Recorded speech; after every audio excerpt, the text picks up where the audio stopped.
Servidor Marco Antonio Masacle, transmitiendo desde el Observatorio Ciudadano Laboral.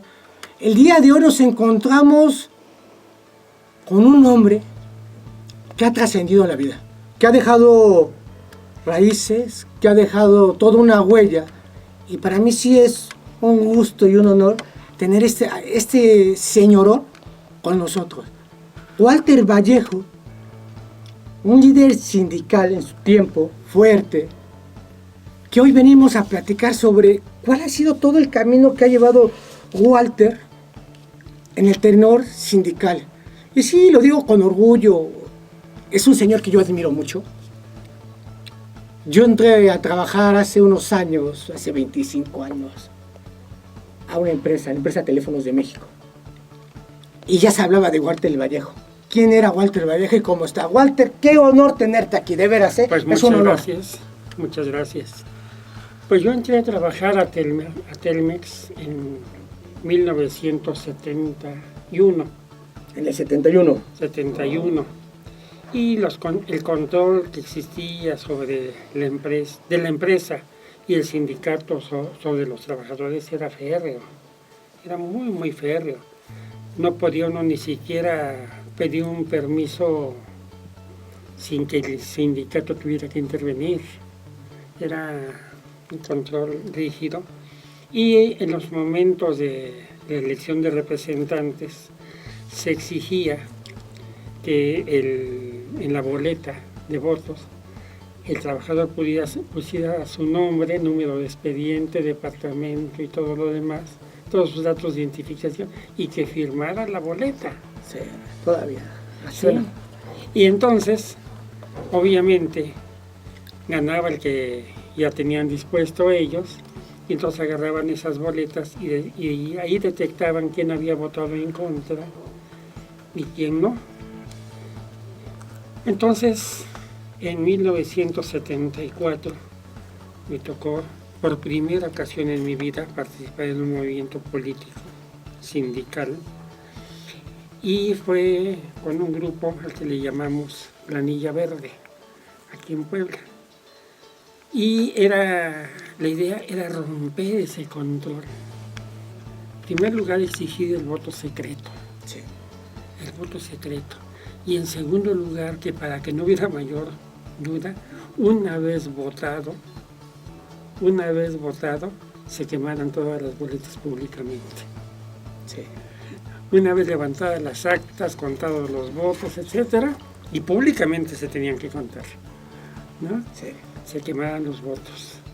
Obviamente esto al Comité Ejecutivo Nacional, que estaba entonces encabezado por San Lucio Salgado, no le cayó ni tantito en gracia, ¿no? No le caía ni tantito en gracia porque pues, el ejemplo podía cundir. Estamos hablando de 1974.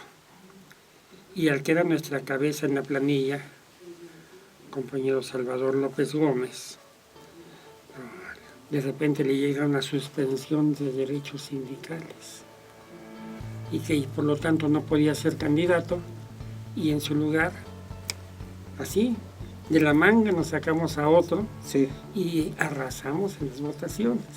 Sí. Ya en el momento en que se estaba votando, me llegó a mí mi suspensión de derechos sindicales. Yo iba en la planilla como presidente del comité de vigilancia, ¿no? Sí.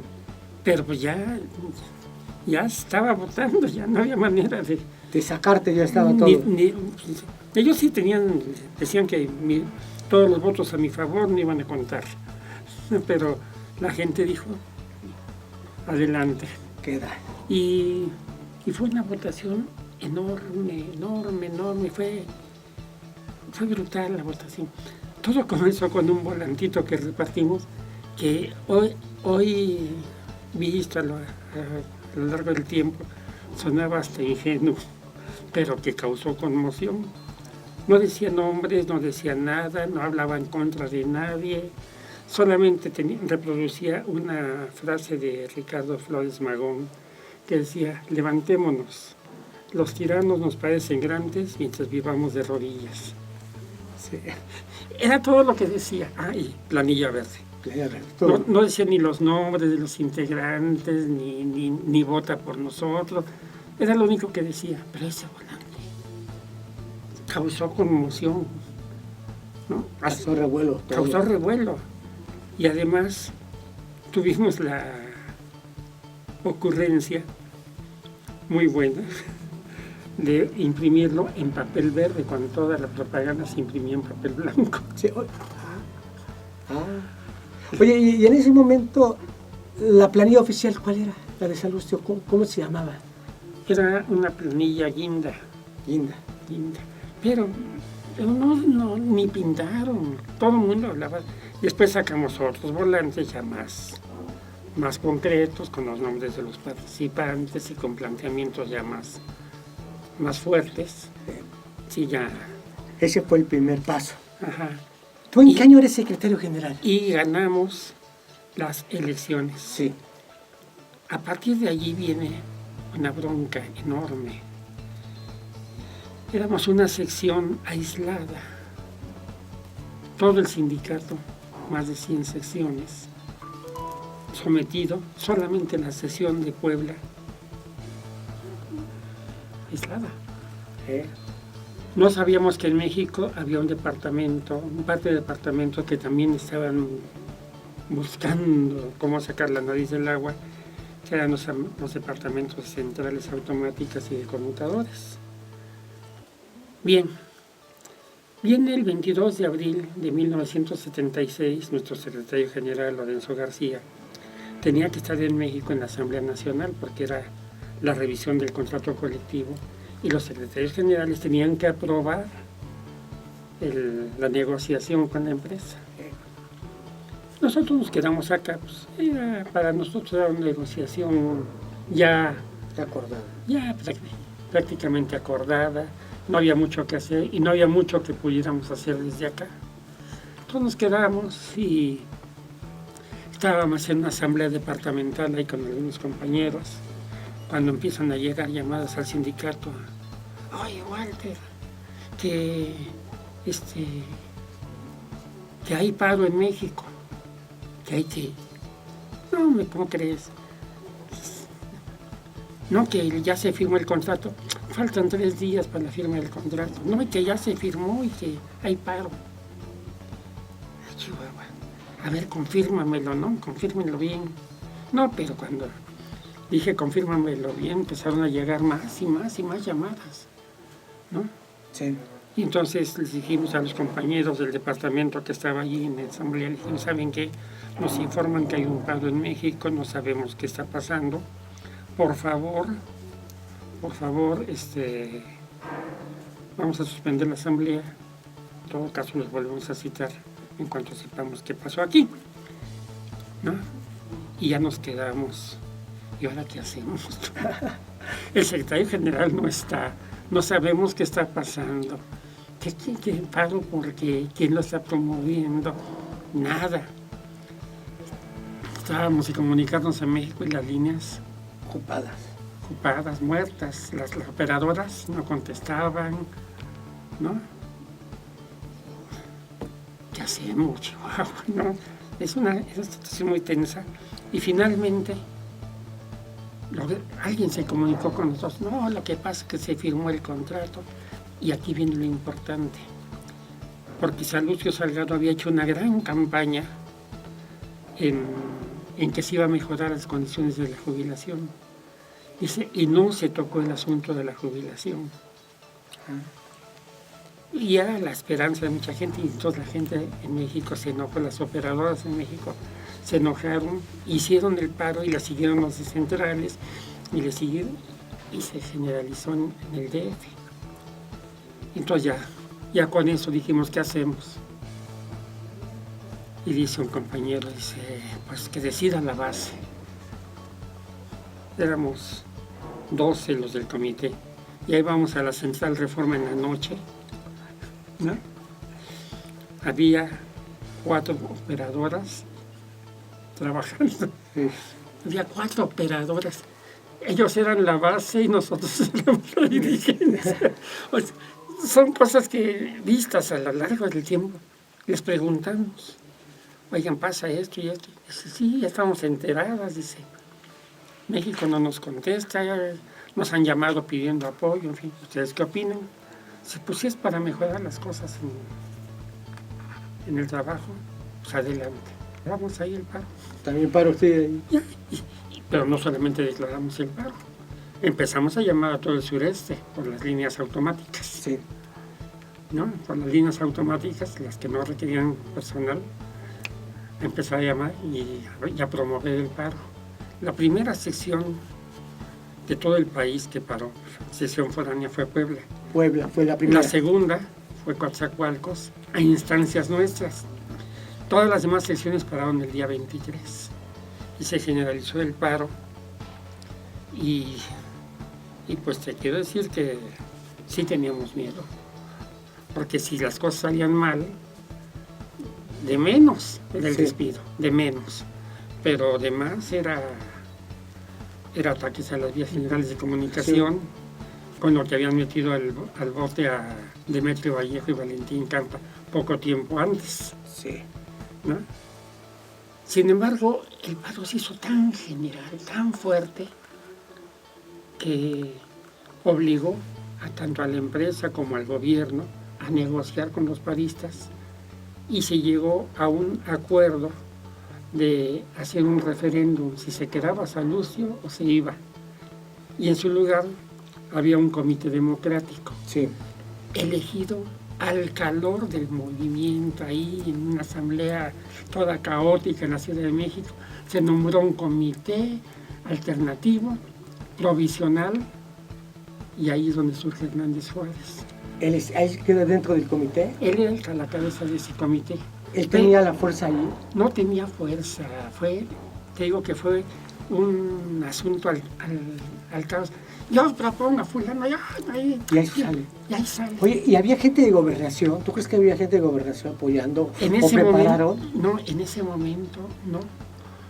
Vamos, los agarramos de sorpresa. Sí. El 22 en la noche, 23 en la madrugada, allí tomaron el local sindical, allí el caos. Y se nombra un comité provisional, pero los verdaderos cabezas del movimiento no estaban ahí en ese momento. Estaban en la chamba. En la chamba de andar en las secciones y que vamos a Toluca, vamos a Pachuca, vamos a hablar a Monterrey, a una comisión que se vaya a Guadalajara. No estaban ahí. Y entonces cuando hubo necesidad de nombrar al comité, pues los que estaban allí son los que quedaron. Entre ellos un tipo mediocre, no sabía ni hablar. Tartamudeaba peor que Cantinflas, no tenía ideas de nada. Él ya había participado anteriormente en un movimiento del Politécnico, de cuando el presidente, quien era Echeverría, había querido entrar al Politécnico y él fue de los que participaron para darle la bienvenida. Después del 68 fue la primera vez, porque ves que Echeverría pues, fue a la universidad y salió con una pedrada en la cabeza. Sí. Pero fue al Politécnico y lo cobijaron muy bien los del Ateneo Lázaro Cárdenas. De ahí proviene Hernández Juárez. De ahí sale Hernández Juárez. Pero no tenía ninguna trayectoria destacada. Era X. Era uno de la bola. Sí. Hijo, ¿no? Cuando nos enteramos de que bueno, pues tenemos un comité democrático electo, quién sabe cómo, pero tenemos un comité y tenemos al otro, pues hay que apoyar al democrático. Y la votación fue aplastante. Adiós Salustio y en Hernández Juárez. Ahí entra Hernández Juárez. Ahí entra Hernández Juárez en 1976. Para julio del 76 vienen las votaciones de los comités locales y entonces la gente de acá, de Puebla, exigía que todo el comité de Puebla se reeligiese, pero eso iba contra nuestros principios. Nosotros habíamos hecho una campaña de no reelección, en fin, democracia sindical, bla, bla, bla. Y si nos reelegíamos, pues íbamos a quedar como incongruentes. Finalmente, después de mucho estira y afloja, resultó que sí, nos reelegimos 3 del comité, pero en puestos diferentes. a los que teníamos, y ahí es donde a mí me hacen secretario general. Ahí tú llegas como secretario general. Ajá, en 76 tomo posesión el 1 de agosto del 76. ¿Tú llegas con qué color de planilla? Verde. Verde. Ahí se vuelve una institución la planilla verde. Ajá. Que en realidad ese color venía de un movimiento muy anterior, del 59, del movimiento restaurador de la democracia sindical, que había sido planilla verde y que había sido derrocado por el gobierno. Pese a que ganaron y todo, pues el gobierno los derrocó. No los permitió pasar. Les permitió pasar, pero para darles. ¿Sí? Bueno. Ya. Ahora sí, como dicen, como el perrito que corretea el coche, ¿no? Y si un día lo alcanza, ¿qué va a hacer con él? Sí. O sea, si nos pasa a nosotros, ya estamos aquí, ¿y ahora qué hacemos? ¿No? Claro, no estábamos tan ingenuos, tampoco, ¿no? Nada. Ya teníamos formación sindical, la mayoría, algunos teníamos estudios universitarios, en fin, veníamos muchos de haber participado a nivel de base en el movimiento del 68. Ya traen una carrera atrás, Sí, había la formación. Una ligera formación. Pero formación. No una formación fuerte, sólida, consolidada. Ya por ahí leíamos el manifiesto comunista. Ya había idea, ¿no? Había cierta idea. Y entonces planteamos un conjunto de cosas. La salida del Congreso del Trabajo, la recuperación de la materia de trabajo. Desde entonces ya la empresa ya usaba el outsourcing. La cláusula 9 del contrato, había que echarla para atrás, ¿no? Sí. No se llamaba outsourcing, se llamaba trabajos de terceros. Los terceros. Pero ahora ya tiene un nombre más moderno. Pero era lo mismo. Ya quitarles materia de trabajo a los telefonistas para darse a la gente sin que tuviera derechos esa otra gente. Sí. ¿No? Entonces había que echar para abajo la cláusula 9, en fin, una lista muy interesante de reivindicaciones que además eran históricas para los telefonistas. Venían de mucho tiempo atrás, ni siquiera tuvimos que inventar gran cosa. En todo caso tuvimos que actualizar demandas de años antes. El caso, pues, es que, híjole, cuando planteamos esto con Hernández Juárez, nuestro recién flamante secretario general, y nos dice que él no está dispuesto a eso. Que a él le parece que es una de las cosas que planteábamos era la salida del PRI, porque el sindicato pertenecía al PRI y nadie del sindicato podía ser candidato a nada ni podía votar en contra del PRI. O sea, todo un cacique. Sí. Entonces, y él dijo que no, que él no estaba de acuerdo, que eso era destruir al sindicato. ¿Cómo que destruirlo? Sí, porque inmediatamente el gobierno va a entrar contra nosotros y nos va a destruir si hacemos eso. Y ahí fue la ruptura, casi inmediatamente. ¿Como al qué tiempo fue eso? Al mes, a los 2 meses. A los 2 meses que llegan la Secretaría General, rompen casi. Sí, pero la ruptura así frontal fue en la primera convención que se llevó a cabo en el mes de julio. O sea, desde abril a julio. Y allí planteamos una reforma. Para esto ya se habían sumado, ya no estábamos tan aislados.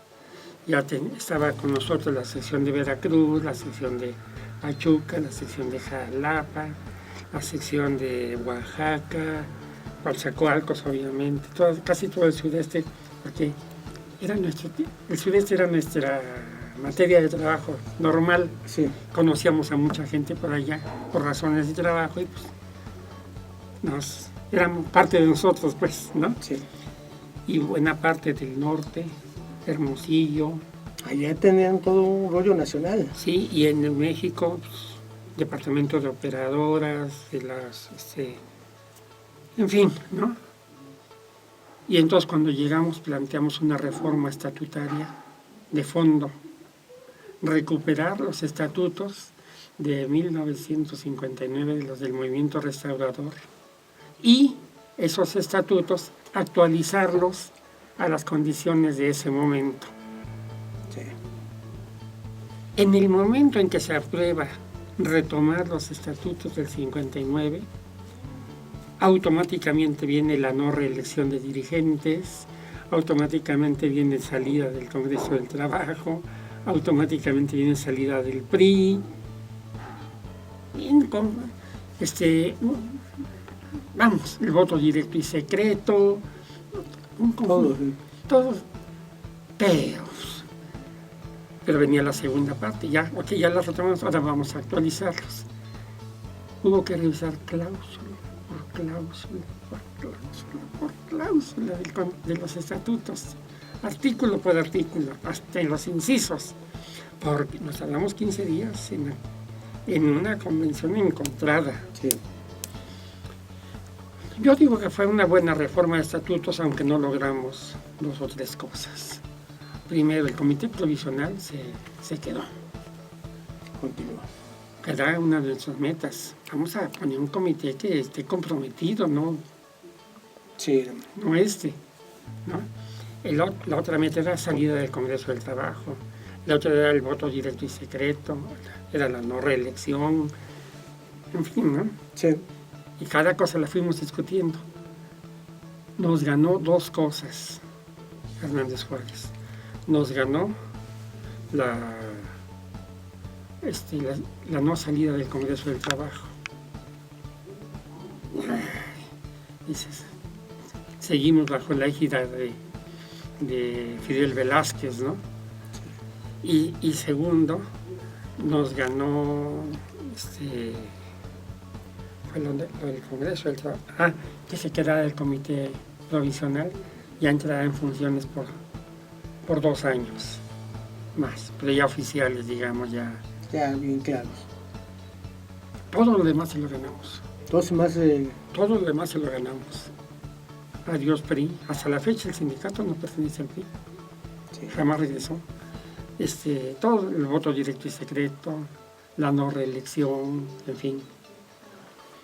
A los 2 años de eso, estamos hablando ya del 78, ya habían pasado 2 movimientos de huelga, en que estallamos la huelga.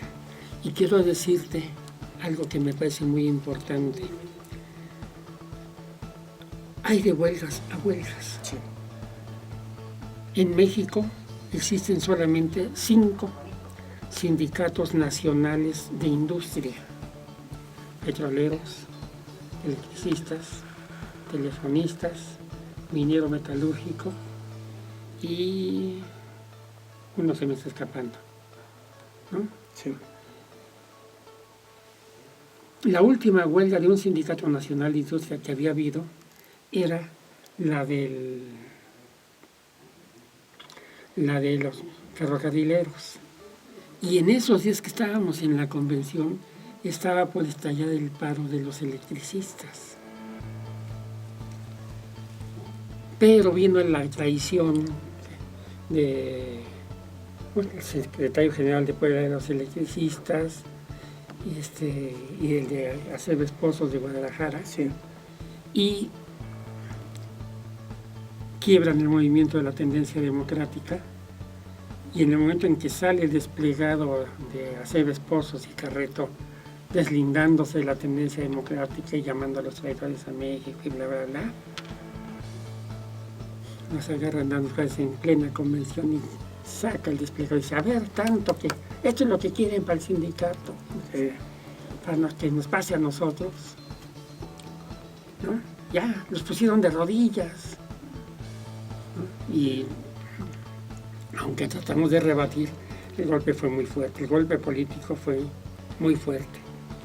Pero finalmente me regreso, vinieron los movimientos de huelga, 2 huelgas. Sí. Sí, en el 77 y en el 78. Y logramos modificar la cláusula de la jubilación en beneficio de los trabajadores. Logramos la revisión de convenios departamentales que estaban oxidados. logramos establecer mejores condiciones de trabajo para las operadoras. Para mí el trabajo más pesado de Teléfonos de México en esos días es el de operadoras. Sí. Peor que el de irse a cargar postes en la red. Sí. Sí, de veras, era un trabajo de capataces atrás, ¿no? Bueno, y obviamente esas dos huelgas habían estallado contra la opinión de Hernández Juárez. En contra de la Sí, él Juárez. se oponía, pero pues, finalmente en la Asamblea Nacional le ganábamos y vámonos a la huelga. Y no le quedaba más que asumirla o hacerse a un lado. Lo que decidió fue asumirla, ¿no? Pero pues ya empezaban sus acuerdos con la empresa y con el sindicato y empezaron los despidos. La represión. La represión por abajo. Llegó el momento en que en uno de esos movimientos todas las centrales del país fueron tomadas por la Policía Federal y los granaderos. ¿Sí? Todas. ¿En qué año fue eso, más o menos? 76, 77. Fueron tomados. Y me acuerdo, ya era yo secretario general, pues tuve que ir a la Central Reforma, que es la matriz de las centrales acá en Puebla, Sí. a colocarla, a decirle a la gente que había salido la abuela, vámonos para afuera, colocar las banderas, desconectar. Ahí sí el servicio automático. Sí. Y dije, bueno, saliendo de aquí, segurito que me está esperando la Policía Federal. Pero, ¿que ni qué? ¿No? Modo. Hay que hacer lo que hay que hacer, ¿no? Así es.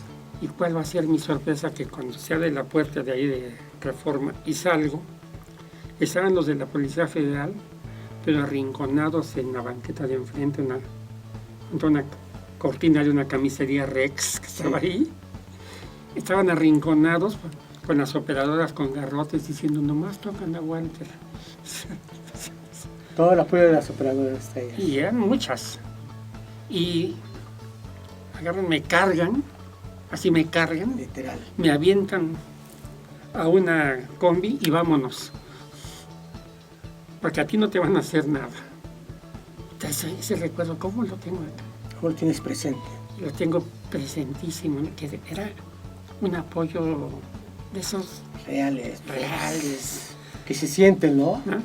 Y que pues, aquellos querían, efectivamente sí me querían tomar peso en ese momento, pero no lo lograron. La gente. Y bueno, la huelga estalló a nivel nacional, en fin, fue cuando se modificó la cláusula de la jubilación. Cuando llega la elección... ¿Cuál fue esa modificación que hubo? Se tenía en la jubilación dos condiciones: 30 años de antigüedad y 65 de edad. Pero la empresa, norma no escrita, pero siempre muy rígida, no te contrataba personas mayores de 20 años. O sea que cuando llegabas a los 65... Sí, ya llevas más de 40 años trabajando. 25 años, algunas excepciones, como fue el caso mío, yo entré de 25 años. Sí. Pero eran cosas muy excepcionales, porque el departamento donde yo entré era un departamento muy especializado. Sí. ¿No? Requería estudios superiores. Yo había estudiado la carrera de arquitectura en aquellos días y pues, tenía idea de cómo se hacían proyectos. ¿Sí? 40 años. Entonces, la idea era quitar el límite de edad y lo quitamos. Sí. Subió a 35 años de antigüedad.